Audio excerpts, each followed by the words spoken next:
നമഃശിവായ. അമ്മ പറഞ്ഞ കഥയും കാര്യവും. ഒരിടത്തൊരു പണക്കാരനുണ്ടായിരുന്നു.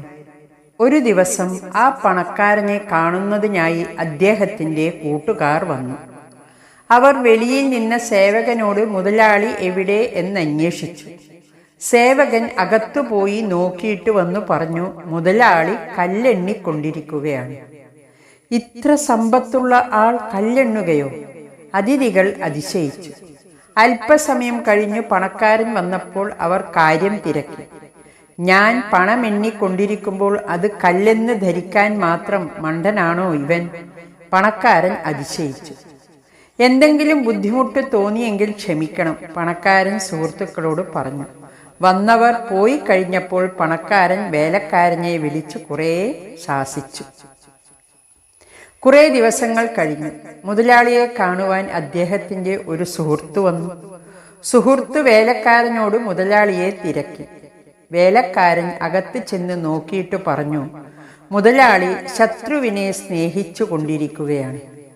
അന്നും പണക്കാരൻ പണമെണ്ണി അലമാരയിൽ വെക്കുകയായിരുന്നു.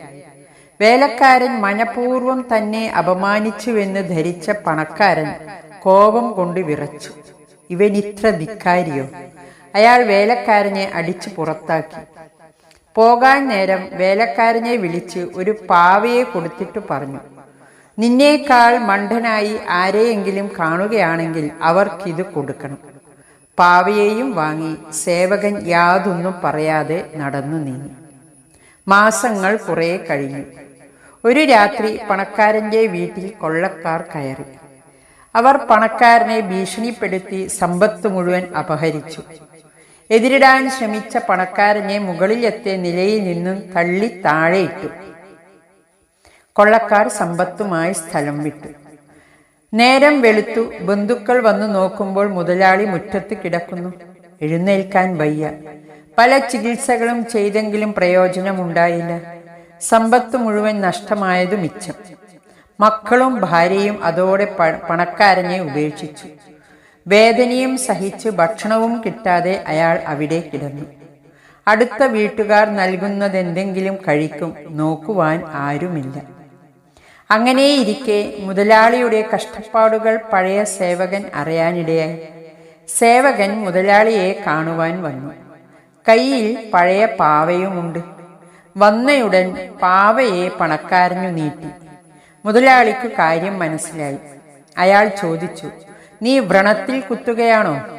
സേവകൻ പറഞ്ഞു, ഇപ്പോഴെങ്കിലും അങ്ങയ്ക്ക് ഞാൻ പറഞ്ഞതിൻ്റെ പൊരുൾ മനസ്സിലായി കാണുമല്ലോ. സമ്പാദിച്ചു കൂട്ടിയ പണത്തിൽ നിന്ന് അങ്ങയ്ക്ക് ഒരു കല്ലിൻ്റെ വിലയെങ്കിലും ഇന്ന് കിട്ടുന്നുണ്ടോ? അങ്ങയുടെ സമ്പത്തല്ലേ അങ്ങയുടെ ശത്രുവായി മാറിയത്, അങ്ങയെ ഈ നിലയിൽ എത്തിച്ചത്? സമ്പത്തു കാരണം എല്ലാം നഷ്ടമായില്ലേ? അങ്ങനെയുള്ള പണത്തെ സ്നേഹിച്ച അങ്ങയെക്കാളും മണ്ടൻ ആരാണ്? ഇതുവരെ അങ്ങയെ സ്നേഹിച്ചവർ അങ്ങയെയല്ല, അങ്ങയുടെ പണത്തെയാണ് സ്നേഹിച്ചത്. പണം നഷ്ടമായപ്പോൾ അങ്ങ് അവർക്ക് വെറും പിണം. ഇന്ന് എല്ലാവരും അങ്ങയെ വെറുക്കുന്നു. ഇനിയെങ്കിലും ഈശ്വരൻ മാത്രമാണ് ശാശ്വത ബന്ധു എന്നറിഞ്ഞ് അവിടുത്തെ വിളിക്കൂ. ഇങ്ങനെ പറഞ്ഞെങ്കിലും വേലക്കാരൻ സ്നേഹപൂർവ്വം തൻ്റെ പഴയ യജമാനനെ ശുശ്രൂഷിക്കാൻ ആരംഭിച്ചു. പണക്കാരന് പശ്ചാത്താപമായി. ഇനി ഞാൻ എങ്ങോട്ട് പോകുന്നു എന്ന് എനിക്കറിയില്ല. എന്തിന് ഇത്രയും നാൾ ജീവിച്ചു എന്നും അറിയില്ല. ഭാര്യയും മക്കളും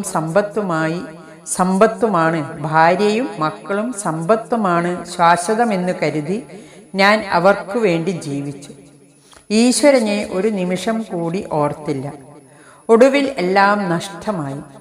പ്രഭോ എന്ന് വിളിച്ച് തല കുമ്പിട്ട് നിന്നവരാരും ഇന്ന് തിരിഞ്ഞു നോക്കുന്നില്ല, പുച്ഛിച്ചു തുപ്പുന്നു. അങ്ങയെ നോക്കുവാൻ ആരുമില്ലെന്നോർത്ത് വിഷമിക്കേണ്ട. ഈശ്വരൻ എപ്പോഴും അങ്ങയ്ക്ക് കൂട്ടുണ്ട്. ആ സേവകൻ തൻ്റെ മുതലാളിയെ ആശ്വസിപ്പിച്ചു. അദ്ദേഹത്തെ വേണ്ടവണ്ണം സേവിച്ചും കൊണ്ട് സേവകൻ അവിടെ കഴിഞ്ഞു. ഹരി ഓം നമഃ ശിവായ.